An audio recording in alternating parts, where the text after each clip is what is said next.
படிங்க. லேவியராகமம் 17:11. ஆத்துமாவிற்காக பாவ நிவர்த்தி செய்கிறது இரத்தமே. இரத்தம். அருமையான தேவ பிள்ளைகளே, 1 கொரிந்தியர் 5ஆம் அதிகாரம் 7ஆம் வசனமும் 8ஆம் வசனமும் படிக்கலாம். அதுக்கு அடுத்தது யாத்திராகமம் 12:11 14 வரைக்கும் படிக்கலாம். முதல்ல 1 கொரிந்தியர் 5:7-8. ஆகையால் நீங்கள் புளிப்பில்லாதவர்களாய் இருக்கிறபடியே புதிதாய் பிசைந்த மாவாய் இருக்கும்படிக்கு பழைய புளித்த மாவை புறம்பே கழித்து போடுங்கள். ஏனெனில் நம்முடைய பஸ்காவாகிய கிறிஸ்து நமக்காக பலியிடப்பட்டிருக்கிறாரே. ஆதலால் பழைய புளித்த மாவோடே அல்ல, துர்க்குணம் பொல்லாப்பு என்னும் புளித்த மாவோடும் அல்ல, துப்புரவு உண்மை என்னும் புளிப்பில்லாத அப்பத்தோடே பண்டிகையை ஆசரிக்க கடவோம். புளிப்பில்லாத அப்பத்தோடே பண்டிகை, பஸ்கா பண்டிகையை ஆசரிக்க கடவோம். நம்முடைய பஸ்காவாகிய கிறிஸ்து அடிக்கப்பட்டு இருக்கிறார். சரிங்க. பழைய ஏற்பாட்டில் கர்த்தருடைய பஸ்கா யாத்திராகமம் 12ஆம் அதிகாரம் 11 14 வரைக்கும் படிச்சிருங்க. அதை புசிக்க வேண்டிய விதமாவது, நீங்கள் உங்கள் அறைகளில் கச்சை கட்டி கொண்டும் உங்கள் கால்களில் பாதரட்சை தொடுத்து கொண்டும் உங்கள் கையில் தடி பிடித்து கொண்டும் அதை தீவிரமாய் புசிக்க கடவீர்கள். அது கர்த்தருடைய பஸ்கா. அந்த ராத்திரியிலே நான் எகிப்து தேசம் எங்கும் கடந்து போய் எகிப்து தேசத்திலுள்ள மனிதர் முதல் மிருக ஜீவன்கள் மட்டும் முதற்பேராயிருக்கிறவைகளை எல்லாம் அதம் பண்ணி எகிப்து தேவர்களின் மேல் நீதியை செலுத்துவேன். நானே கர்த்தர். நானே கர்த்தர். நீங்கள் இருக்கும் வீடுகளில் அந்த இரத்தம் உங்களுக்காக அடையாளமாய் இருக்கும். அந்த இரத்தத்தை நான் கண்டு உங்களை கடந்து போவேன். நான் எகிப்து தேசத்தை அழிக்கும்போது அழிக்கும் வாதை உங்களுக்குள்ளே வராதிருக்கும். அந்த நாள் உங்களுக்கு நினைவு கூறுதலான நாளாய் இருக்க கடவது. அதை கர்த்தருக்கு பண்டிகையாக ஆசரிப்பீர்களாக. அதை உங்கள் தலைமுறை தோறும் நித்திய நியமமாக ஆசரிக்க கடவீர்கள். அன்பான தேவ பிள்ளைகளே, இந்த வசனத்திலிருந்து இன்றைக்கு நாம் தேவ செய்தியை நாம் தியானிக்க போகிறோம். கர்த்தர் சொல்லும் வார்த்தைகளை கவனமாக கேளுங்க. இது கர்த்தருடைய பஸ்கா. இந்த பஸ்கா இரத்தத்தை எடுத்து அதை வீட்டின் நிலைக்கால்களிலே பூசி வைக்க வேண்டும். மேல் சட்டம், 2 நிலை சட்டம். அதில் இந்த இயேசுவின் இரத்தம், இந்த பஸ்கா ஆட்டின் இரத்தமே எதை குறிக்கிறது என்றால் இயேசு கிறிஸ்துவின் இரத்தத்தை குறிக்கிறது. பழைய ஏற்பாட்டில் அங்கே இயேசு கிறிஸ்து வரவில்லை. ஆகவே இயேசு கிறிஸ்துவை நினைவு கூறும்படி அங்கே ஆடுகள் வெட்டி கொல்லப்பட்டு அதனுடைய இரத்தத்தை எடுத்து மேல் சட்டத்திலும் 2 நிலை சட்டத்திலும் தெளித்து அதை பூசி வைத்தார்கள். அப்போது நடந்தது என்ன என்று சொன்னால், அந்த வசனத்தில் சொல்லியிருக்கிறது, நீங்கள் இருக்கும் அந்த வீடுகளில் உங்களுக்கு அடையாளமாய் இருக்கும் அந்த இரத்தத்தை நான் கண்டு உங்களை கடந்து போவேன். ஐ see the blood pass over. நான் அந்த இரத்தத்தை பார்த்து கடந்து போவேன். அப்போது எந்தெந்த வீட்டில் இரத்தம் அடையாளமாக இருக்கிறதோ அந்த வீட்டை சங்கார தூதன் தொடமாட்டான். எகிப்து தேசம் முழுவதும் தலைச்சன் பிள்ளைகளை கொன்று போடக்கூடிய ஒரு மிகப்பெரிய சங்கார தூதன் எகிப்தை கடந்து போகிறான். சாவு இல்லாத வீடே அங்கே இருக்க போவது இல்லை. இது நாள் வரையிலும் எகிப்தியர்கள் இஸ்ரவேல் ஜனங்களை மகா பெரிய கூக்குரல் இடும்படி அவர்களை கொடிய வேதனைப்படுத்தி நடத்தி கொண்டு வந்தார்கள். தேவன் சொன்னார், அவர்களுடைய கூக்குரலின் சத்தம் என்னிடம் வந்து எட்டிற்று. ஆகவே அவர் இறங்கி வந்தார். இப்போ தேவன் அந்த எகிப்துக்கு நியாய தீர்ப்பு செய்கிற நேரம். ஆகவே இந்த பஸ்கா ஆட்டினுடைய இரத்தம் பூசப்பட்ட வீடுகள் மட்டும், அதில் இருக்கிற நபர்கள், வீட்டினுடைய உறுப்பினர்கள் மட்டும் பலமாக பாதுகாக்கப்படுவார்கள். அதை தவிர இந்த இரத்த அடையாளம் இல்லாத வீடுகள், எல்லா வீடுகளிலும் சாவு இல்லாமல் போகாது. அரசன் பார்வோன் முதற்கொண்டு அந்த நாட்டினுடைய அடிமை பெண் உடைய வீடு வரையிலும், அல்லது சிறைச்சாலையில் இருக்கிற கடைசி ஒரு மனிதன் வரையிலும், மிருக ஜீவன்களிலும் மனிதர்களிலும் தலையீற்றுகள் எல்லாம் கொல்லப்பட்டது. எகிப்து முழுவதும் மகா பெரிய கூக்குரல் உண்டானது. சாவு இல்லாத வீடே கிடையாது. இந்த லேவியராகமம் 17:11 படி ஆத்துமாவின் பாவ நிவர்த்தி செய்கிறது இரத்தமே, அதை நான் பலிபீடத்தில் உங்களுக்காக நான் கட்டளையிட்டேன். மாம்சத்தின் உயிர் இரத்தத்தில் இருக்கிறது, அதை நான் உங்கள் ஆத்துமாவுக்காக பாவ நிவர்த்தி செய்யும்படிக்கு பலிபீடத்தின் மேலே நான் கட்டளையிட்டேன் என்று சொன்னார். நான் அதை கொடுத்தேன் என்று சொன்னார். இது ஒரு மிகப்பெரிய தீர்க்க தரிசனம். அது ஆண்டவராகிய இயேசு கிறிஸ்துவின் இரத்தம். அது நமக்காக கொடுக்கப்பட்டு நமக்கு பாவ நிவர்த்தியை உண்டு பண்ணி விட்டது. பழைய ஏற்பாட்டில் அது ஒரு நிழலாக இருந்துச்சு. அந்த நிழலாக இருந்த அந்த மிருகத்தினுடைய இரத்தத்திற்கு தேவன் எவ்வளவு பெரிய வல்லமையான காரியங்களை செய்தார் என்றால், இன்றைக்கு நிஜமாய் அந்த ஆண்டவராய் இயேசு வந்திருக்கிறார். அவர் நமக்காக கல்வாரி சிலுவையில் இரத்தம் சிந்தி மரித்து உயிரோடு எழுந்திருக்கிறார். பாவ நிவர்த்தி செய்த ஆயிற்று. அவருடைய இரத்தம் நம்மை பாதுகாப்பது எவ்வளவு அதிக நிச்சயம் பாருங்கள். யாரெல்லாம் விசுவாசிக்கிறீங்க ஒரு அலையிலே சொல்லுங்கள் பார்ப்போம். ஆமேன். அடுத்தது, இந்த பஸ்கா ரத்தம் ஏன் அங்கே இஸ்ரவேல் ஜனங்களுக்கு கொடுக்கப்பட்டது என்று கேட்டால் அதற்கான ஒரு பதிலை நாம் இப்போ பார்க்கலாம். யாத்ராகமம் புஸ்தகம் 4ஆம் அதிகாரம் 22-23 படிச்சிருங்க. அப்பொழுது நீ பார்வோனோடே சொல்ல வேண்டியது என்னவென்றால், இஸ்ரவேல் என்னுடைய குமாரன், என் சேஷ்ட புத்திரன். எனக்கு ஆராதனை செய்யும்படி என் குமாரனை அனுப்பிவிடு என்று கட்டளையிடுகிறேன். அவனை விடமாட்டேன் என்பாயாகில் நான் உன்னுடைய குமாரனை உன் சேஷ்ட புத்திரனை சங்கரிப்பேன் என்று கர்த்தர் சொன்னார் என்று சொல் என்றார். நீ போய் பார்வோன்ட்ட சொல்லணும். என்ன சொல்லணும்னா, இஸ்ரவேல் என்னுடைய சேஷ்ட புத்திரன், மூத்த குமாரன். இஸ்ரவேல் என்னுடைய குமாரன், நீ அவனை என்னை ஆராதனை செய்யும்படி அவனை விட்டுவிடு. நீ விட்டுவிட மாட்டேன் என்பாயானால் உன்னுடைய குமாரனை, உன்னுடைய சேஷ்ட புத்திரனை நான் சங்கரிப்பேன் என்று கர்த்தர் சொன்னார். அருமையான தேவ பிள்ளைகளே, தேவனை சேவிக்கிறதற்காக அன்றைக்கு ஆபிரகாம், ஈசாக்கு, யாக்கோபு என்பவர்களோடு தேவன் இரத்த உடன்படிக்கை செய்து இந்த தேவ பிள்ளைகளை தேவன் பிரித்து எடுத்து தேவன் தான் அவர்களை வழிநடத்தி கொண்டு வந்தார். பாருங்கள், இப்போ அவங்க எகிப்துக்கு போனாங்க. இவங்க போனதுனால தான் எகிப்து ஆசீர்வதிக்கப்பட்டது ஒரு காலத்தில், இல்லைங்களா? இவங்க போனாங்க. யோசேப்பு அங்கே போயிருந்த போது தான் அந்த உலகமே அன்றைக்கி வந்த மிகப்பெரிய பஞ்சத்தில் எகிப்தும் தப்பிற்று. எகிப்தை சேர்ந்த பல நாடுகள், பல மக்கள் பாதுகாக்கப்பட்டாங்க. எகிப்து ஒரு மிகப்பெரிய செல்வந்தமான ஒரு நாடாக மாறுவதற்கு இந்த யோசேப்போடு கூட இருந்த ஆண்டவர் தான், இந்த இஸ்ரவேல் ஜனங்கள் தான் காரணமாக இருந்தார்கள். பாருங்கள், கொஞ்ச காலம் கழித்து இந்த யோசேப்பை அறியாத வேறொரு பார்வோன் வந்தான்.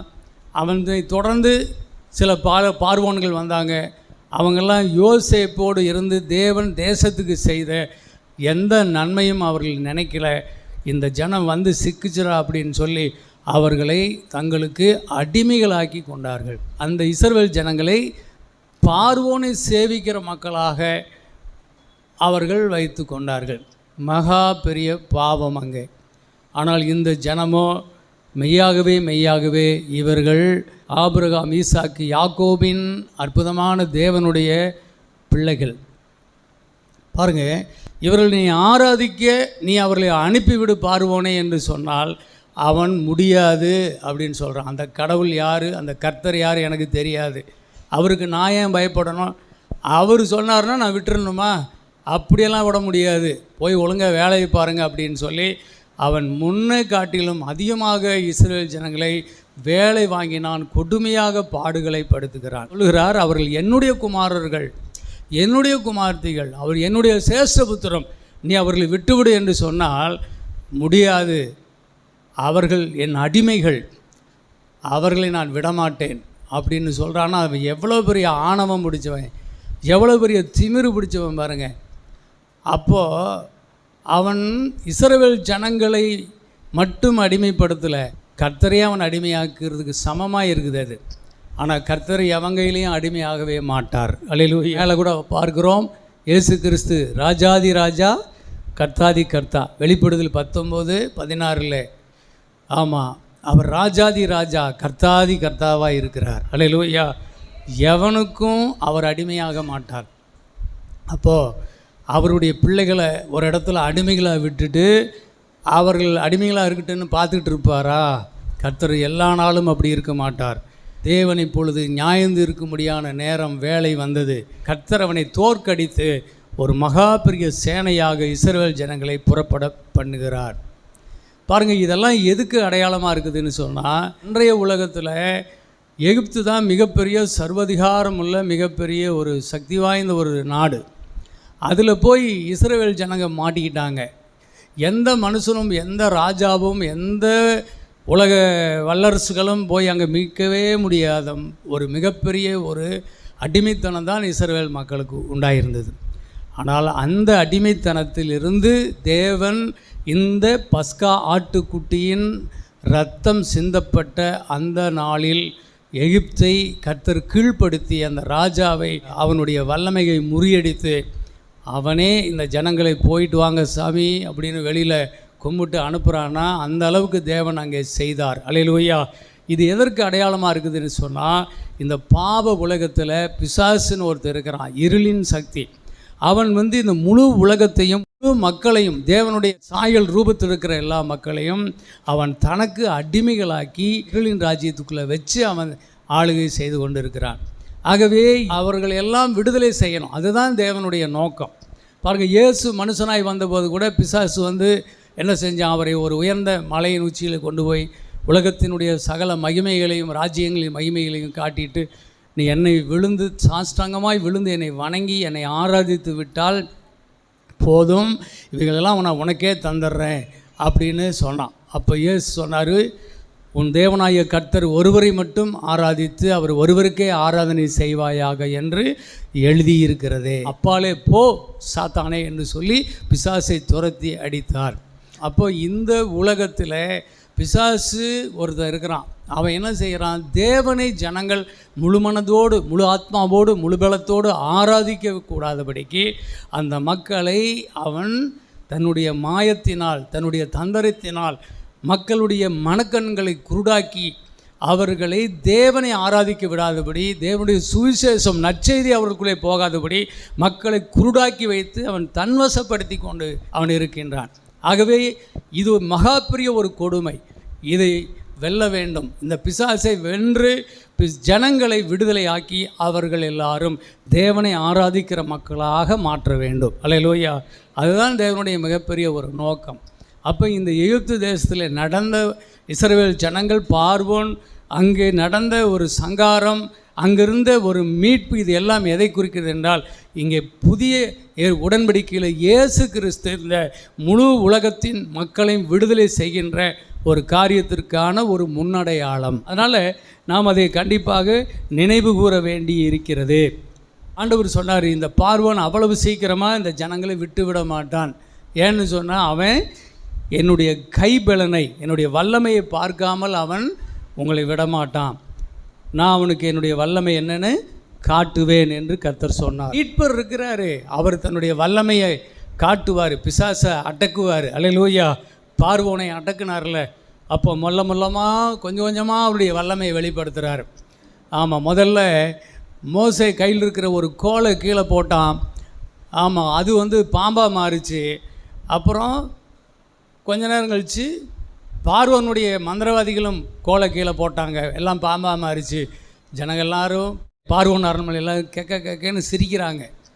ஆனால் நடந்தது என்ன தெரியுமா? மோசையுடைய கோல் பாம்பாக மாறிச்சுல்ல, அந்த பாம்பு போய் மந்திரவாதிகளுடைய எல்லா பாம்புகளையும் முழுங்கிருச்சு. அப்புறம் மந்திரவாதிகள் ஒருத்தனும் கூட கோல் இல்லை, மந்திர கோலே இல்லை. அப்போவே அவன் முழிச்சிருக்கணும், அடேங்கப்பா இந்த ஆண்டவர் ரொம்ப பெரியவர், இவருக்கு முன்னாடி மந்திரமெல்லாம் செல்லாதுன்னு அவன் விட்டுருக்கணும். ஆனால் அவன் இருதய கடினப்பட்டு அவன் தொடர்ந்து மக்களை விட முடியாதுன்னு சொல்லிட்டான். நீ போ, பண்ணுறதை பண்ணு, நான் பார்த்துக்கிறேன் அப்படின்ட்டான். அப்போ இருந்து தொடங்குது. முதல்ல எகிப்தில் மோசே ஆரோன்ட்ட சொல்கிறாரு, நீ அந்த கோலை தண்ணியில் நீட்டு அப்படின்னாரு. தண்ணி மேலே நீட்டுனா தண்ணீர் எல்லாம் ரத்தமாக மாறுது. நைல் நதியில், குளத்தில், ஏரியில், அப்புறம் வீட்டில், மர தொட்டியில், கல் தொட்டியில், பாத்திரத்தில், எங்கே இருந்தாலும் சரி எல்லா தண்ணீரும் ரத்தமாக மாறிடுச்சு. இப்படி தண்ணி எல்லாம் ரத்தமாகி மாறி குடிக்க முடியாமல் போச்சு. அதுலேயும் அவன் மனம் திரும்பல. அடுத்தது நாடு முழுவதும் சமுத்திரத்திலிருந்து தவளைகள் புறப்பட்டு போய் தேசத்தில் சேதப்படுத்துச்சு. அப்புறம் புழுதி மேலே ஓங்கி உன் கோலை அடினார். அடித்த போது எல்லாம் பேனா மாறிச்சு. எல்லாம் எகிப்து தேசம் முழுவதும் பேனா போச்சு. அப்புறம் அடுத்த வண்டுகள் வந்துச்சு. அப்புறம் மிருக ஜீவன்கள் மேலே கொள்ளை நோய்கள் வந்து நிறைய மிருகங்கள் செத்து போச்சு. அடுத்தது அப்பவும் அவன் அசையலை. அப்புறம் மனிதர்கள் மேலும் மிருகங்கள் மேலும் பெரிய எரிபந்தமான கொப்பளங்கள் வந்துச்சு.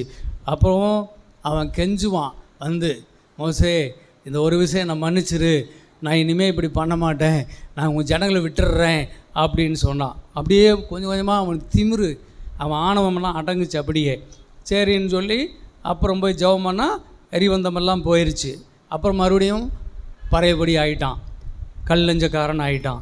அதுக்கு பிறகு கல்மலை அக்னி வானத்திலிருந்து பெய்ய ஆரம்பிச்சுது. கல்மலையும் அக்னியும் வானத்திலிருந்து பெய்ய ஆரம்பிச்சுது. அது மிகப்பெரிய ஒரு சேதத்தை விளைவித்தது. அப்புறம் வெட்டுக்கிளிகள் வந்துச்சு. அது பூமியின் முகத்தையே அது மூடிட்டு. அப்போது அதுவும் மிகப்பெரிய ஒரு சேதம். பச்சையாக இருக்கிற ஒரு இலை கூட இல்லாமல் தானியங்கள் தோட்டத்தில் விளைய போட்ட எல்லாவற்றையும் அது சாப்பிட்ருச்சு. அதுவும் ஒரு பெரிய சேதம். அப்பப்போ ஆபத்துகள் வரும்போது அவன் கெஞ்சுவான் மோசையே, மோசே நான் திருந்திட்டேன், என்னை மன்னிச்சிக்கோ, நீ இந்த ஒரு விஷயம் என்னை மன்னிச்சிட்டு ஜெபம் பண்ணு, ஆண்டவரை நோக்கி ஜெபம் பண்ணு, இந்த வாதை போயிட்டோம் அப்படின்னு சொல்லுவான். போய் ஜெபம் பண்ணி அது போயிடுச்சுன்னா அதுக்கப்புறம் அவன் காரியம் லகுவாயிருச்சுனாவே அவன் மறுபடியும் பழையபடி ஆயிடுவான். அப்புறம் என்னாச்சு, கார் இருள் வந்துச்சு. 3 நாள் ஒருத்தர் முகம் ஒருத்தர் பார்க்க முடியாமல் இருட்டுக்குள்ளே எகிப்து தேசத்தில் இருக்கிற மக்கள் எல்லாரும் இருந்தார்கள். ஆனால் இதில் எல்லாத்துலேயும் ஒரு அற்புதம் என்னன்னு சொன்னால், இங்கே இது இத்தனை வாதை நடக்குதுல்ல, பக்கத்தில் தான் கோசோன் நாடு, அங்கே தான் வந்து இஸ்ரவேல் ஜனங்க குடியிருக்கிறாங்க. அந்த தேவனுடைய ஜனம் குடியிருக்கும் நாடு முழுவதிலும் அங்கே வெளிச்சம் இருக்குது, அங்கே எந்த வாதையும் வரல. ஆனால் அந்த ஜனங்களை விட்டு எகிப்துக்கு மட்டும்தான் இத்தனை கஷ்டங்கள் வந்து கொண்டே இருந்துச்சு. அல்லையிலே சொல்லுங்கள் பார்ப்போம். இது நியாய தீர்ப்பு. ஆதியாகமம் 15ஆம் அதிகாரத்திலே கர்த்தர் சொன்னார், நீங்கள் அங்கே 400 வருஷம் நீங்கள் அடிமைகளாக இருப்பீங்க, அதுக்கு பிறகு நான் வருவேன், வந்து எகிப்தின் தேவர்களுக்கு நான் நியாய தீர்ப்பு செய்வேன் அப்படின்னு சொன்னார். ஆகவே இது நியாய தண்டனை கொடுக்குற நாள், இது நியாய தீர்ப்பின் நாள். அங்கே நியாய தீர்ப்பு நடக்குது. அருமையான தேவ பிள்ளைகளே, அப்போ 9 வாதைகளும் அவன் மனம் திரும்பவே இல்லை. அப்போ என்ன நடந்தது, ஆண்டவர் 10வது வாதை சங்கார தூதன் அனுமதித்தார். அவன் வரும்போது சாவு உண்டாகும். எல்லா வீடுகளிலும் சாவு இல்லாத வீடே இருக்காது. தன்னுடைய ஜனத்தை காப்பாற்றணுமில்ல, அதுக்காக தான் கர்த்தர் என்ன செய்தார், 1 வயதுள்ள ஒரு ஆண் ஆட்டுக்குட்டியை பிடிச்சு அதை 4 நாளுக்கு முன்னாடியே பிடிச்சி அதை ஆயத்தம் பண்ணுங்க, உங்கள் வீட்டில் இருக்கிற எல்லாரையும் ஒன்று சேர்த்து வீட்டுக்குள்ளே கொண்டு வந்துடுங்க, அந்த ஆட்டை அறுத்து அதனுடைய ரத்தத்தை கிண்ணத்தில் பிடிச்சி அது வீட்டினுடைய மேல் சட்டத்துலேயும் 2 நிலை சட்டத்திலையும் பூசிட்டு கதவை சாத்திடுங்க, ஒருத்தங்க கூட வெளியில் போகக்கூடாது. அந்த மாம்சத்தை நெருப்பில் சுட்டு, தலை தொடை எல்லாவற்றையும் நெருப்பில் சுட்டு நீங்கள் சாப்பிடணும். சாப்பிடும்போது உங்களுடைய பாதரட்சைகளை போட்டுக்குங்க, உங்கள் இடுப்பில் கச்சையை கட்டி கொள்ளுங்க, நீங்கள் புளிப்பில்லாத மாவில் அப்பம் செய்து அதை தான் சாப்பிடணும், கசப்பான கீரையை சாப்பிடணும். இதெல்லாம் வந்து புளிப்பு, இனிமேல் புளிப்பு உங்கள் வாழ்க்கையில் இருக்கக்கூடாது. இனிமேல் இந்த கசப்பு என்ன செய்யக்கூடாது, இனிமேல் வரக்கூடாது. இந்த கசப்பான எண்ணங்கள் உங்களுக்குள்ளே இருக்கக்கூடாது. எந்த கசப்பு, இந்த 400 வருஷம் இந்த எகிப்தில் நீங்கள் அடிமைகளாக இருந்து இந்த ஆளோட்டிகளால் அவங்களோட போராடினீங்கல்ல, அது எவ்வளோ பெரிய கசப்பான ஒரு காலம். அந்த காலம் அது ரொம்ப வேதனையான ஒரு உலகம், அதை நீங்கள் வாழ்ந்துட்டீங்க. ஆகவே அந்த புளிச்ச நாத்தம் வேண்டாம் இனிமேல் உங்கள் வாழ்க்கையில். ஆகவே சோத்திர புளிப்பில்லாத அப்பத்தோடு நீங்கள் வந்து போஜனம் பண்ண வேண்டும். ஆமாம், கசப்பு எதை குறிக்கும், இந்த தேசத்தில் இருக்கக்கூடிய இந்த எண்ணங்கள், கசப்பான வாழ்க்கை, கசந்துச்சில்ல எல்லாத்தையும், அதான் துர்க்குணம் பொல்லாப்பு என்னும் புளித்தமாவோடே அல்ல. அந்த வசனம் படிமா 1 கொரிந்தியர், ஆதலால் பழைய புளித்த மாவோடே அல்ல, துர்க்குணம் பொல்லாப்பு என்னும் புளித்த மாவோடும் அல்ல, துப்புரவு உண்மை என்னும் புளிப்பில்லாத அப்பத்தோடே பண்டிகையை ஆசரிக்க கடவோம். ஆகவே புளிப்பில்லாத அப்ப பண்டிகை. அப்போ அந்த மாவெல்லாம் அவங்க ஆயத்தம் பண்ணி வச்சுக்கிட்டாங்க. புளிக்காது. நீங்கள் புளிக்காமையே என்ன செய்வீங்க? இன்றைக்கே நீங்கள் புறப்படுவீங்க. நீங்கள் இன்றே இந்த இரத்தத்தை நீங்கள் பூசி வச்சு கொண்ட இந்த நாளிலேயே நீங்கள் இந்த எகிப்தை விட்டு நீங்கள் புறப்பட போகிறீர்கள். அதனால தான் காலில் செருப்பை போட்டுக்குங்க, இடுப்பில் கச்சையை கட்டிக்கிங்க, புளிப்பில்லாத மாவை ரெடி பண்ணி எடுத்துக்குங்க. பார்வோன் வந்து சொல்ல போகிறான், உங்கள் ஆண்டவர் பெரியவர், அவர் மகா சக்தி வாய்ந்தவர், அவருடைய வல்லமைக்கு முன்னாட என்னால் நிற்க முடியல, நான் தோத்துட்டேன். மோசே, நீயும் ஜனங்களும் என் தேசத்தை விட்டு போயிருங்க, அது விரைவாய் போயிருங்க, சீக்கிரமாக போயிருங்கன்னு சொல்லி அவன் அனுப்ப போகிறான். அது வரைக்கும் நீங்கள் காத்துருங்கன்னு சொன்னார். கொஞ்ச நேரம்தான். பயங்கர கூக்குரல், எகிப்து முழுவதும் பயங்கர சத்தம், அலறல், ஒரு வீடு தவறாமல் மரண ஓலம். ஏன்னா எல்லா வீட்லேயும் சாவு நடந்துருச்சு. அருமையான தேவ பிள்ளைகளே, என்ன சத்தம் வந்ததாலும் சரி அங்கெல்லாம் போகக்கூடாது. காதில் வேணால் கேட்டுக்க, அமைதியாக நான் சொன்னபடி நீங்கள் சாப்பிடுங்க. இவங்க சாப்பிட்டுட்டு இருக்கிறாங்க, இவங்க வீட்டில் எந்த ஒரு கூக்குரலும் கிடையாது. இவங்க புளிப்பில்லாத அப்பத்தோடு இவங்க அந்த பஸ்கா ஆட்டினுடைய இறைச்சியை அவங்களை புசித்து சுட்டு அதை புசித்து கொண்டு இருந்தார்கள்.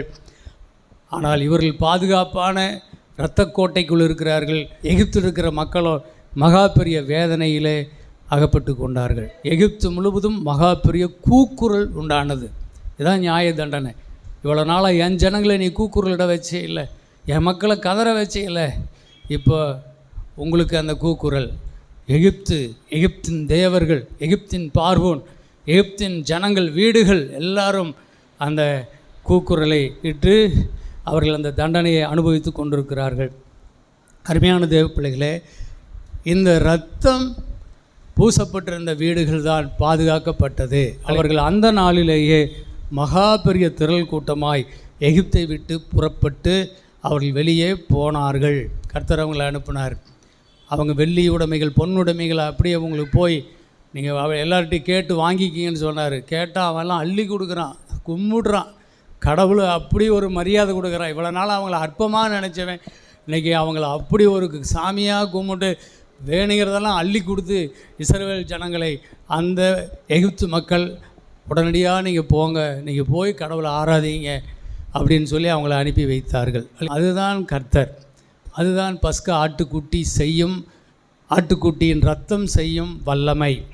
அன்பான தேவ பிள்ளைகளே, இது நினைவு கூறப்பட வேண்டும். யாத்திராகமம் 12ஆம் அதிகாரம் 14ஆம் வசனத்தில் இதைத்தான் சொல்கிறாரு. படிச்சிருங்க. யாத்திராகமம் 12:14. அந்த நாள் உங்களுக்கு நினைவு கூறுதலான நாளாய் இருக்க கடவுது. அதை கர்த்தருக்கு பண்டிகையாக ஆசரிப்பீர்களாக. அதை உங்கள் தலைமுறை தோறும் நித்திய நியமமாக ஆசரிக்க கடவீர்கள். சரிங்க. இது நீங்கள் ஒரு பண்டிகை நாளாக்கி நீங்கள் என்ன செய்யணும்? தலைமுறைக்கும் நீங்கள் இதை ஆசரிக்க வேண்டும். இதை நீங்கள் நினைவு கூறணும். இது உங்களுடைய தலைமுறைக்கும் உங்கள் பிள்ளைகளுக்கும் பிள்ளைகளின் பிள்ளைகளுக்கும் இதை நீங்கள் சொல்லிக்கிட்டே வரணும். என்னன்னு சொல்லணும்? அந்த பஸ்கா பண்டிகை, அந்த பஸ்கா ஆடு, இது எகிப்தில் நாங்கள்லாம் அடிமைப்பட்டு கிடந்தோம். எவ்வளோ வருஷம்? 430 வருஷம் அடிமைப்பட்டு கிடந்தோம். அப்போது அந்த நாட்களிலே இந்த பஸ்கா ஆட்டினுடைய இரத்தத்தை நாங்கள் எடுத்து எங்கள் வீட்டினுடைய நிலைக்கால்களை பூசி நாங்கள் இவ்விதமாக இதை கொண்டாடும்போது எங்களுக்கு பாதுகாப்பு இருந்துச்சு. எகிப்துக்கு மகா பெரிய கூக்குரல், சங்காரமான நாளாக இருந்துச்சு. அந்த பார்வோன் எங்களை அந்த நாட்டை விட்டு வெளியே போகும்படி எங்களை அனுப்பிவிட்டான். கர்த்தர் எங்களை விடுவித்தார். ஒரு அடிமைத்தன நுகம் எங்களை விட்டு உடைந்து நாங்கள் விடுதலை பெற்ற நாள், சுதந்திரமான நாள், நாங்கள் சுதந்திரத்தை பெற்றுக்கொண்ட நாள் என்பதை உங்கள் தலைமுறைக்கு சொல்லி சொல்லி இதை வருஷந்தோறும் நீங்கள் என்ன செய்யணும்? இந்த பண்டிகை நீங்கள் கொண்டாடிக்கிட்டே இருக்க வேண்டும். இதே தான் புதிய ஏற்பாட்டில் 1 கொரிந்தியர் 11ஆம் அதிகாரம் 25ஆம் வசனத்தை வாசிங்க. போஜனம் பண்ணின பின்பு அவர் அந்தப்படியே பாத்திரத்தையும் எடுத்து, இந்த பாத்திரம் என் இரத்தத்தினால் ஆகிய புதிய உடன்படிக்கையாய் இருக்கிறது. நீங்கள் இதை பானம் பண்ணும் போதெல்லாம் என்னை நினைவு கூறும்படி இதை செய்யுங்கள் என்றார். சரிங்க. அப்போ ஆண்டவராக இயேசு கிறிஸ்துவும் இதே தான் சொன்னார். நான் வரும் வரையிலும் நீங்கள் இந்த புதிய உடன்படிக்கையின் என் மாம்சத்திலும் என் இரத்தத்திலும் நீங்கள் நிலைத்திருக்க வேண்டும். இதை விட்டு விடாமல் இருங்க, இதை நினைவு கூர்ந்து கொண்டே இருங்க. இது என்னுடைய மரணத்தை நினைவு கூறுகிறது. அதாவது அன்றைக்கு நிழலாட்டமாய் அடிக்கப்பட்ட ஆட்டுக்குட்டி, அதனுடைய இரத்தம், அது அந்த மக்களுக்கு எப்படிப்பட்ட ஒரு விடுதலையை கொடுத்தது என்று அவர்கள் நினைவு கூர்ந்து தலைமுறைக்கு தன் பிள்ளைகளுக்கு அதை சொல்லி அதை அந்த பண்டிகையை அவர்கள் ஆசரித்து வந்தார்கள். அதே போல தான் இப்போ நிஜம் வந்து விட்டது. நிஜமான ஆண்டவர் இயேசு கிறிஸ்து சிலுவையிலே அவர் இரத்தம் சிந்தி அவர் மரித்து விட்டார். அருமையான தேவ பிள்ளைகளே, ஒவ்வொருடைய மரணம் இப்பொழுது நினைவு கூறப்படுகிறது. அவருடைய இரத்தம் சிந்தப்பட்டதை, அவர் யார், அவர் எப்படிப்பட்டவர், அவர் எப்படிப்பட்ட பரிசுத்தமுள்ள இரத்தம், பாவமுள்ள மனிதனுக்கு பாவமில்லாத இரத்தம். அது பூமி முழுவதிலும் எங்கு தேடியும் கிடைக்காத தேவனால் அருளப்பட்ட தெய்வீக குமாரன், தேவகுமாரன் இயேசுவின் இரத்தம், கடவுளின் இரத்தம் அது. ஆகவே இதை நீங்கள் சொல்ல வேண்டும், இதை நீங்கள் நினைவு கூற வேண்டும். இந்த இரத்தத்தை நான் எடுத்து கொள்ளும்போது, இதை நான் எனக்குள் தெளித்து கொள்ளும்போது, இதை நான் புசிக்கும் போது, இதை நான் பானம் பண்ணும்போது எனக்குள்ளே விடுதலை உண்டானது, பாவ நிவாரணம் உண்டானது, பிசாசின் இருளின் அதிகாரம் என்னை விட்டு விலகினது, நான் விடுவிக்கப்பட்டேன், என் குடும்பம் விடுவிக்கப்பட்டது, என் சபை விடுவிக்கப்பட்டது. நாங்கள் இருளின் ராஜ்யத்திலிருந்து நாங்கள் விடுதலையாகி தேவனுடைய அன்பின் குமாரன் இயேசுவின் ராஜ்யத்துக்குள்ளே வந்து சேர்ந்து விட்டோம் என்பதை தெரிவிக்கிறது. என்பதை இந்த மரணம், இந்த பஸ்கா பண்டிகை, இந்த திருவிருந்து ஆராதனை அதைத்தான் தெரிவிக்கிறது. அல்லேலூயா சொல்லுமா? இதை நீங்கள் தவறாமல் நினைவு கூற வேண்டும். ஏதோ ஒரு சடங்கு சமாச்சாரம் கிடையாது. தேவ ஊழியர் அதை ஜெபம் பண்ணி தருவார், வாங்கி சாப்பிட்டுட்டு போயிடலாம். இது வருஷத்துக்கு ஒரு தடவை, ஆடிக்கு ஒரு தடவை, அமாவாசைக்கு ஒரு தடவை வந்து சாப்பிட்டு போகிற விஷயமா அதை நினச்சிட்டு இருக்கக்கூடாது. இது தேவனுடைய, அதாவது வசனத்தின்படியான ஒரு ஞான அர்த்தத்தை புரிந்து கொள்ள வேண்டும். இது சாதாரணமாக அன்றைக்கு ஒரு ஆடு அடிக்கப்பட்டு இஸ்ரவேல் மீட்கப்படலை, ஒரு பெரிய ஒரு விடுதலை அது. அவை சோத்திரம். அதே போல் இன்றைக்கு இந்த பிரபஞ்சத்தின் அதிபதியாகிய பிசாசின் கரத்திலிருந்து நாமெல்லாம் விடுவிக்கப்பட்ட ஒரு பெரிய திருநாள் தான் இந்த பஸ்கா பண்டிகை. அல்லேலூயா! நம்முடைய பஸ்காவாகிய இயேசு நமக்காக அடிக்கப்பட்டு இருக்கிறார், நம்முடைய பாவ நிவாரண பலியாக. அருமையான தேவ பிள்ளைகளே, அன்றைக்கு இந்த இயேசு கிறிஸ்து யோவான் ஞானஸ்தானம் கொடுக்கும்போது இயேசு அங்கே வருகிறார். அவர் ஞானஸ்தானம் கொடுக்கும்போது அந்த யோவான் ஸ்நானன் சொல்லுகிறார், இதோ உலகத்தின் பாவத்தை சுமந்து இருக்கிற தேவ ஆட்டுக்குட்டி என்று இயேசுவை கை நீட்டி அவரை அடையாளம் காட்டினான். அருமையான தேவ பிள்ளைகளே, இஸ்ரவேல் ஜனங்கள் இயேசுவை தேவ ஆட்டுக்குட்டியாக ஏற்றுக்கொள்ளவில்லை.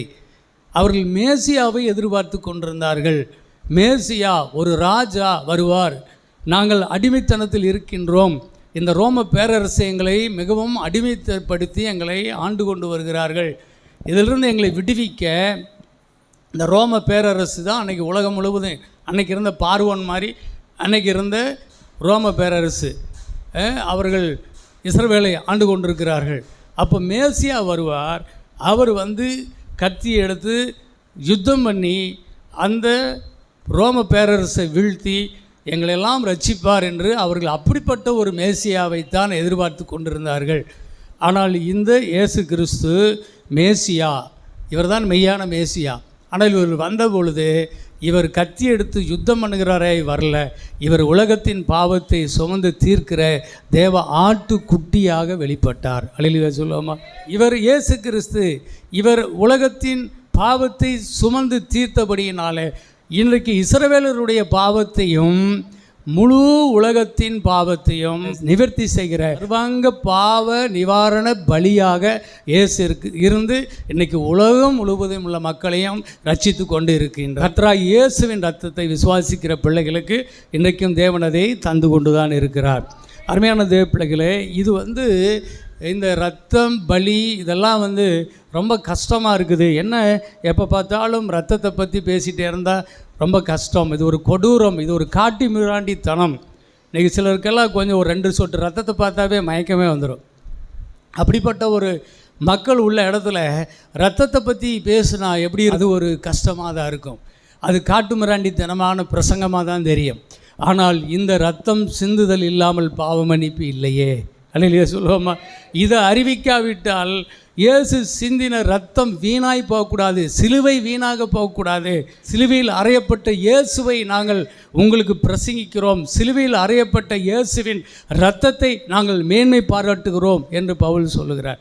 அதுதான் அன்றைக்கி ஜனங்களை ரட்சித்து கொண்டு இருந்துச்சு. இன்றைக்கும் ஆண்டவருடைய இரத்தம் நம்மை ரட்சிக்கிறது. ஆண்டவர் இயேசுவே யோவான் 6ஆம் அதிகாரத்தில் என் மாம்சத்தை புசித்து என் இரத்தத்தை பானம் பண்ணுகிறவனுக்கு நித்திய ஜீவன் உண்டாயிருக்கும், அவனுக்குள் நான் இருப்பேன், அவன் எனக்குள்ளே இருப்பான், அவனுக்கு நித்திய ஜீவன் உண்டாயிருக்கும், கடைசி நாளிலே நான் அவனை எழுப்புவேன் என்றெல்லாம் அவர் சொல்லிக்கிட்டே வர்றார். அப்போ அவங்க அதெல்லாம் விட்டுட்டாங்க. இது என்னது புதிய உபதேசம், இது கேட்குறதுக்கே நல்லா இல்லை, இவனுடைய மாம்சத்தை இவன் எப்படி நமக்கு தருவான், இவன் ரத்தத்தை நாம் எப்படி குடிப்போம், இதெல்லாம் ஒரு அருவருப்பாக இல்லை அப்படின்னு சொல்லி அநேகர் அதை விரும்பலை. அநேகர் இடர்ல அடைந்தார்கள், அநேகர் அதை விட்டு எழும்பி போய்கிட்டே இருக்கிறாங்க. அப்போ இயேசு சீசர்களை பார்த்து கேட்டார், நீங்களும் போய்விட மனதாக இருக்கிறீர்களோ என்று கேட்டார். அப்போ சீசர்கள் சொன்னாங்க, ஆண்டவரே நாங்கள் எங்கே போவோம், நித்திய ஜீவன் உங்ககிட்ட தானே இருக்குது. அல்லையிலே சொல்லுவோமா? நித்திய ஜீவ ரத்தம் உங்கள்கிட்ட இருக்குது, நித்திய ஜீவ வசனம் உம்மிடத்திலவோ இருக்கிறது, நாங்கள் எங்கே போவோம் ஆண்டவரே என்று இயேசுவை பற்றி கொண்டார்கள். அல்லையிலே சொல்லுவோமா? இயேசுவை பற்றி கொண்டார்கள். அப்படி இயேசுவை பற்றி கொண்டவர்களுக்கு நித்திய ஜீவன் உறுதியாக இருக்கிறது. அப்போ ஏன் என்று சொன்னால், இயேசுவின் ரத்தம் வெளியேறப்பட்டது. வெள்ளியினாலும் பொன்னினாலும் நாம் மீட்கப்படலை, இயேசு கிறிஸ்துவின் வெளியேறப்பட்ட ரத்தத்தால் நாம் மீட்கப்பட்டிருக்கிறோம். இது எதற்கு அப்படின்னு சொன்னால், பிசாசிடமிருந்து நம்மை விடுதலை செய்வதற்கு. அன்றைக்கு கர்த்தருடைய பஸ்கா ஆடு எகிப்தில் அடிக்கப்பட்ட பொழுது பார்வோன் என்னும் ஒரு கொடிய மனிதனிடத்திலிருந்து இஸ்ரவேல் ஜனங்கள் விடுவிக்கப்பட்டு சுதந்திரமான காற்றை, சுதந்திரத்தை, இளைப்பாறுதலை அடையும்படி வெளியே வந்தார்கள்.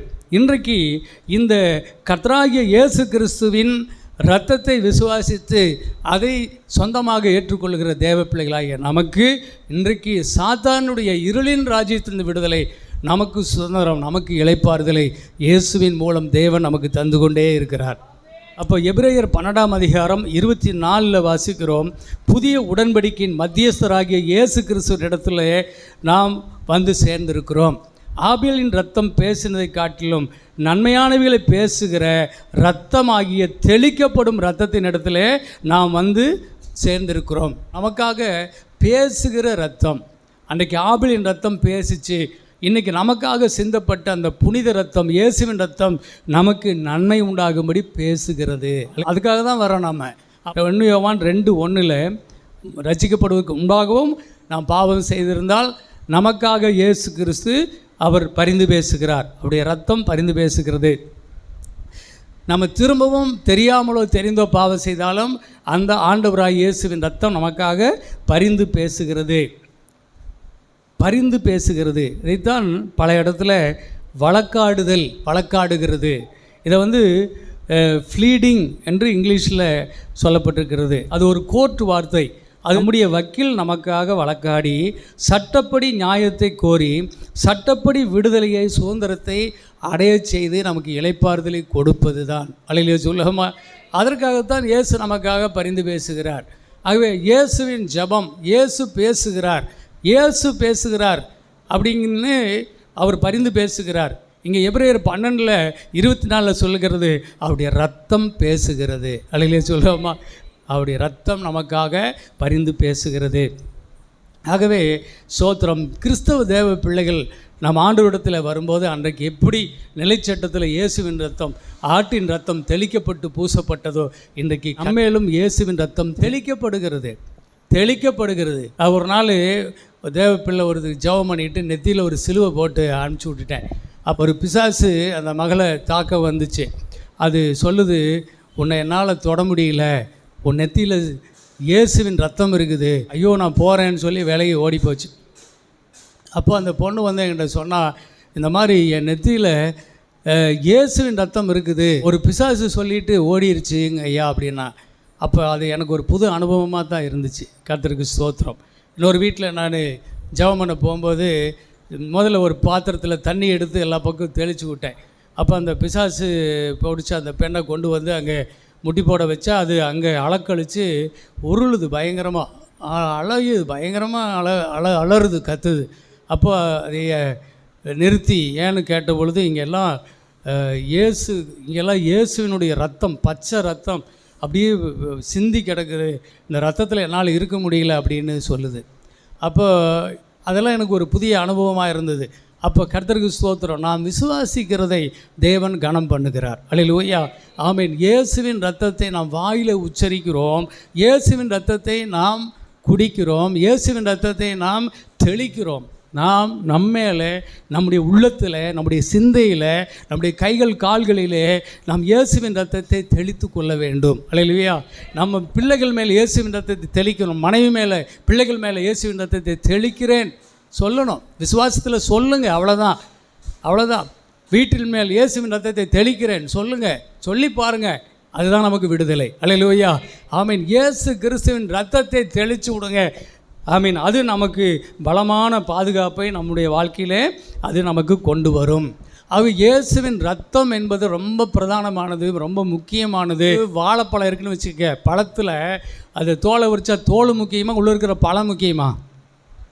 பழம்தான் முக்கியம். பாஸ்டரமாக தான் நல்லா கேட்குறாங்க, பழம்தான் முக்கியம். தோலை யாராவது சாப்பிடுவாங்க? பழத்தை விட்டுட்டு தோலை சாப்பிடுவாங்களா? யாருமே சாப்பிட மாட்டாங்க. பழத்தை சாப்பிடுவாங்க, தோலை தூக்கி போட்டுருவாங்க. ஒரு குண்டா நிறைய கறி வைக்கிறாங்க, அதில் சில எலும்புகள் இருக்குது. எலும்பு சாப்பிடுவாங்களா, கறியை சாப்பிடுவாங்களா? கறியை தான் விரும்பி சாப்பிடுவாங்க. இந்த கிறிஸ்தவ உலகத்தில், கிறிஸ்தவ வாழ்க்கைக்குள்ளே இயேசு கிறிஸ்துவின் ரத்தம் தான் நமக்கு கறி. அல்லேலூயா, இயேசுவின் ரத்தம் தான் நமக்கு பழம், அதுதான் நமக்கு ஊனு. இதை தான் நம்ம எடுத்து என்ன செய்யணும், நாம் உட்கொள்ள வேண்டும். அதான் இங்கே திருவிருந்த ஆராதனையில் நம்ம செய்ய போகிறோம். அவருடைய இரத்தத்தை, அவருடைய மாம்சத்தை நாம் பானம் பண்ணோம். அது நம்மளுக்கு உணவாக தேவன் நமக்கு உள்ளே கொடுக்கிறார். நம்முடைய ஆவி ஆத்மா சரீரம் முழுவதும் அவருடைய இரத்தத்துக்கும் அவருடைய மாம்சத்துக்கும் அவருடைய எலும்புக்குமான தேவ பிள்ளைகளாக நம்மை அது மாற்றி விடுகிறது. அல்லேலூயா. இதை தவிர வேறு எதுவுமே நமக்கு பாவ நிவர்த்தி செய்யாது. இயேசு ரத்தம் தான் பாவ நிவர்த்தி செய்யும்.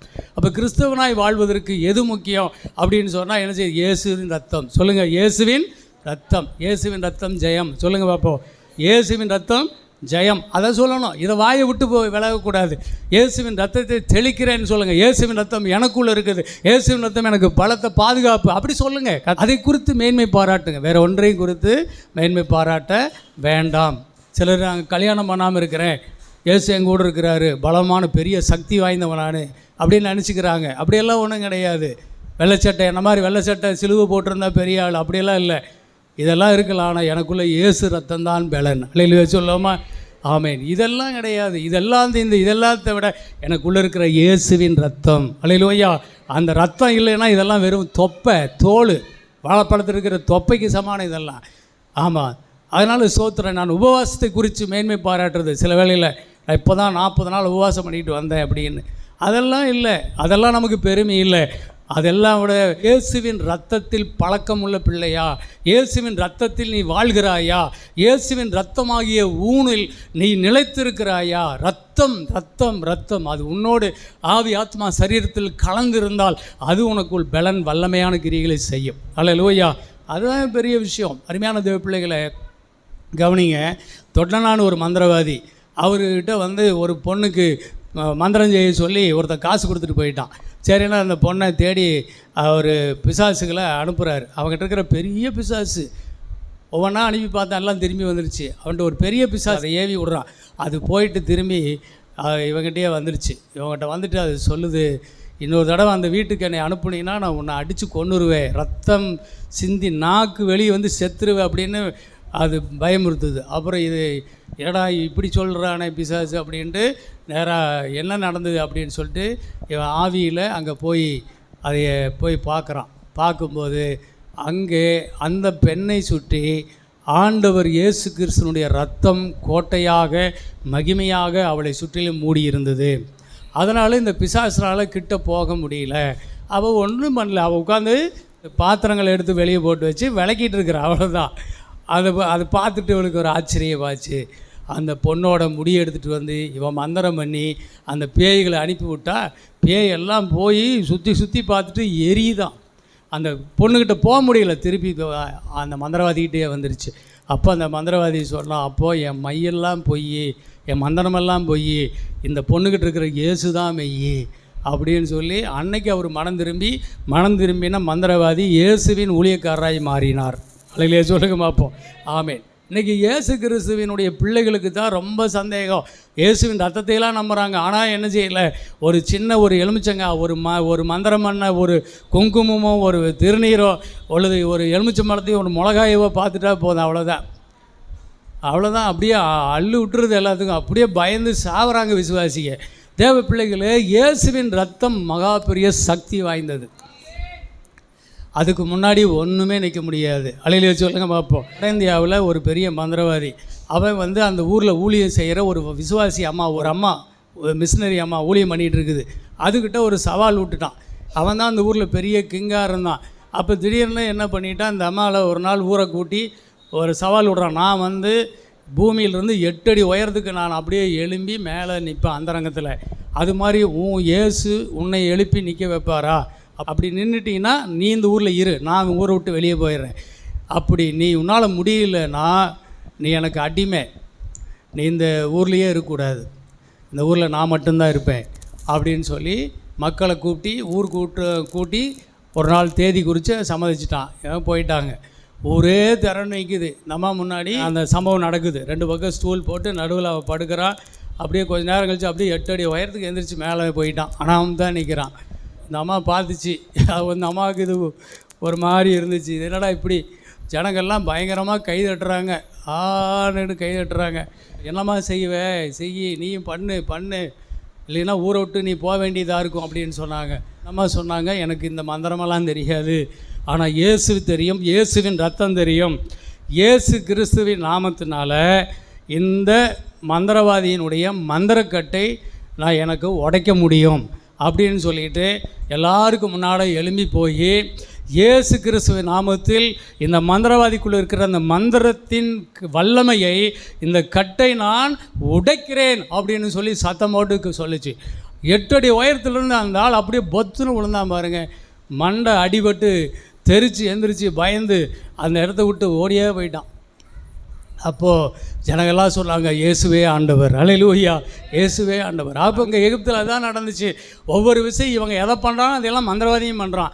ஆனால் ஒரு தடவை என்ன செய்யிட்டாங்க, அந்த எரிபந்தமான கொப்பளங்கள்லாம் வாதிக்கப்படும் போது மந்திரவாதிகளும் அதிலிருந்து விடுபட முடியாமல் தவித்தார்கள். எல்லாரும் பார்வோனிடத்தில் போய் சொன்னாங்க, அட முட்டாள் பார்வோனே, இது நாங்கள்லாம் பண்ணுறது மந்திரம் ஐயா, அது தேவனுடைய விரல், அது தேவனுடைய சக்தி, அது தேவனுடைய வல்லமை. அந்த வல்லமைக்கு முன்னாடி நாங்களாம் ஒன்றுமே கிடையாது. நீ எங்களை போட்டு வாதிச்சுக்கிட்டு மக்களை வாதிக்காத, அந்த மோசே சொல்கிற மாதிரி ஜனங்களை அனுப்பிவிடுன்னு சொன்னாங்க. அல்லேலூயா சொல்லுவோமா? ஆமீன். அருமையான தேவ பிள்ளைகளை, கர்த்தருக்கு ஸ்தோத்திரம். பெரிய பெரிய மந்திரவாதிகளுக்கெல்லாம் தெரியும் இயேசுதான் மெய்யான ஆண்டவர். எல்லாருக்கும் தெரியும் இயேசு கிறிஸ்துடைய வல்லமைக்கு முன்னாடி எதுவுமே நிற்க முடியாது. அன்னைக்கு இருந்த ஒரு மிகப்பெரிய ஒரு சக்தி, அந்த ஒரு பெரிய வல்லமை புரிந்தவன் தான் அந்த பார்வோன். அவங்ககிட்ட ஒரு சூப்பர் பவர் இருந்தது. சூப்பர் நேச்சுரல் பவர் இல்லை, சூப்பர் பவர். அவன் தன்னுடைய வல்லமையை கொண்டு 6 லட்சம் புருஷர்களை என்ன செய்தான், ஆளோட்டிகளை வச்சு அடக்கி ஒடுக்கி கீழ்ப்படுத்தி வச்சுருந்தான் பாருங்க. அவன் எவ்வளோ பெரிய ஒரு கொடூரமானவன், அவன் எவ்வளோ பெரிய பெருமை பிடித்தவன். அவனுடைய பெருமையை திமிர ஆண்டவராக இயேசு கிறிஸ்துவனுடைய பஸ்கா ரத்தம் அவனுடைய முதுகெலும்பை உடைச்சிது. அல்லேலூயா. அவனுடைய வல்லமையை உடைத்தது. அவனை ஒன்றுமில்லாமல் ஆக்குச்சு. அவனை அப்படியே தண்ணி மாதிரி அவனை கரைய பண்ணிச்சு. அவன் சாஷ்டாங்கமாய் கர்த்தருமுன்பாக விழுந்தான். எல்லாரும் போங்க அப்படின்ட்டான். அல்லேலூயா சொல்லுங்க பார்ப்போம். அப்போ கர்த்தருக்கு ஸ்தோத்திரம். கர்த்தர் அங்கே ஜெயித்தார், ஆட்டுக்குட்டியாக ஜெயித்தார். அல்லேலூயா, ஆமேன், சோத்திரம். அருமையான தேவ பிள்ளைகளே, ஒரு விஷயம் புரிஞ்சுக்குங்க. நீயும் நானும் ஆராதிக்கிற தேவன் மிகவும் பெரிய வல்லமை உள்ள தேவன். அல்லேலூயா, ஆமேன். அவருக்கு நிகர் இந்த உலகத்தில் எதுவுமே கிடையாது, எந்த வல்லமையும் கிடையாது. நீங்கள் என்ன நினைக்கிறீங்க, எப்படி இருக்கிறீங்க? நீங்கள் இதை விசுவாசித்தால் தேவ மகிமையை காண்பீர்கள். அல்லேலூயா, ஆமேன், சோத்திரம். இந்த பாட்டோட முடிக்கலாம் வாங்க. நோய்கள் உன்னை நெருங்குவதில்லை, பேய்கள் உன்னை அணுகுவதில்லை. நோய்கள் உன்னை நெருங்குவதில்லை, பேய்கள் உன்னை அணுகுவதில்லை. யாக்கோபுக்கு விரோதமான மந்திரம் இல்லை, இஸ்ரவேலுக்கு எதிரான குறியும் இல்லை. யாக்கோபுக்கு எதிரான மந்திரம் இல்லை, இஸ்ரவேலுக்கு எதிரான குறியும் இல்லை. இன்று கண்ட எப்தியனை காண்பதில்லை, இன்று கண்ட துன்பம் இனி வருவதில்லை. உன் பாதம் கல்லில் இடராது, உன் பாதம் கல்லில் இடராது, உன் பாதம் கல்லில் இடராது, உன் பாதம் கல்லில் இடராது. பாதை எந்தன் கூடாரத்தை அணுகக்கூடாது, பாதையிலே துன்பங்கள் வரக்கூடாது. பாதை எந்தன் கூடாரத்தை அணுகக்கூடாது, பாதையிலே துன்பங்கள் வரக்கூடாது. பட்ட கஷ்டம் போதும் போதும், நிந்தனைகள் போதும் போதும், பட்ட கஷ்டம் போதும் போதும், நிந்தனைகள் போதும் போதும். தேவா என் மேல் இறங்க வேண்டுமே, தேவா என்னில் இறங்க வேண்டுமே. வீட்டை சுற்றிலும் வேலியிட்டு காத்து கொள்ள வேண்டும் கர்த்தாவே, என் வீட்டை சுற்றிலும் வேலியிட்டு காத்து கொள்ள வேண்டும் கர்த்தாவே. என் வீட்டு முற்றத்தில் உந்த நின்றத்தம், என் வீட்டு முற்றத்தில் உந்த நின்றத்தம் தெளிக்கப்பட வேண்டும் கர்த்தாவே, தெளிக்கப்பட வேண்டும் கர்த்தாவே. கோட்டைக்குள்ளே நான் நுழைந்து விட்டேன், இனி எதுவும் அணுகாது, எந்த தீங்கும் தீண்டாது. நேசரின் ரத்தம் என் மேலே நெருங்காது சாத்தான், நேசரின் ரத்தம் என் மேலே நெருங்காது சாத்தான். பாசமாய் சிலுவையில் பலியானார், பாவத்தை வென்று விட்டார். பாசமாய் சிலுவையில் பலியானார், பாவத்தை வென்று விட்டார். இந்த கோட்டைக்குள்ளே நான் நுழைந்து விட்டேன், இனி எதுவும் அணுகாது, எந்த தீங்கும் தீண்டாது. இம்மட்டும் உதவின எபினேசரே இனியும் காத்திடுவார். உலகிலே இருக்கும் அவனை விட என் இயேசு பெரியவரே, உலகிலே இருக்கும் அவனை விட என் இயேசு பெரியவரே. இந்த கோட்டைக்குள்ளே நான் நுழைந்து விட்டேன், இனி எதுவும் அணுகாது, எந்த தீங்கும் தீண்டாது, எந்த